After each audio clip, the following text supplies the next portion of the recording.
Le mercredi 12 avril 2023, Le Parisien publie un entretien avec Stéphane Bern.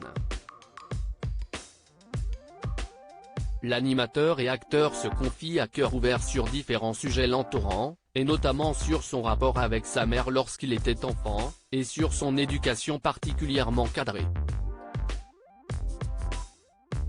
À quelques mois de souffler ses 60 bougies, Stéphane Bern s'est confié auprès des journalistes du Parisien, sous forme de plusieurs articles parus le mercredi 12 avril 2023. Après s'être notamment penché sur son rapport à l'argent ou encore sa passion pour la royauté, le natif de Lyon est revenu sans filtre sur sa relation avec sa mère lorsqu'il était enfant, ainsi que sur l'éducation qu'il a reçue au sein d'une famille, à l'origine modeste. Mes deux grands-pères étaient artisans et pauvres. Mes parents ont été élevés dans la gêne. Ils voulaient autre chose pour leurs enfants.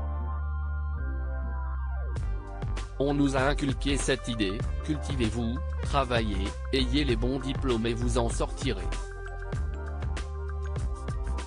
Une enfance passée au sein de l'appartement familial au cœur des quartiers huppés du 16e arrondissement de Paris. Je rends grâce à mes parents. Ça m'a rendu de fiers services dans ma vie. Celui qui a passé plus de 10 ans sur les ondes de France Inter se souvient avec émotion de l'éducation à la dure inculquée par sa mère. Ma mère était dure. Elle nous a donné, à moi et mon frère, une éducation prussienne, celle qu'elle avait reçue, confie-t-il, avant de poursuivre. À la maison, nous avions plus de devoirs que de droits. Les manifestations d'amour étaient conditionnées à un travail bien fait. Quand on avait terminé, on avait des câlins, explique Stéphane Bern, avant de se prêter à une confession particulièrement intime: je prenais des gifles tous les jours et j'en garde des souvenirs cuisants. J'en ai pris plein la figure. Mais lorsqu'on lui demande s'il s'est un jour considéré comme un enfant martyr, l'animateur de Secrets d'Histoire répond par la négative: non, je ne dirais pas cela.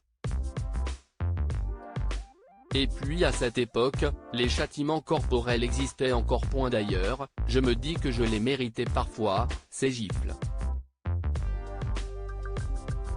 J'étais très insolent. Rien que dans un regard, je dévissais les nerfs de mes parents. J'étais assez rétif à l'autorité, se souvient-il, avec même une part de reconnaissance. Je rends grâce à mes parents. Ça m'a rendu de fiers services dans ma vie.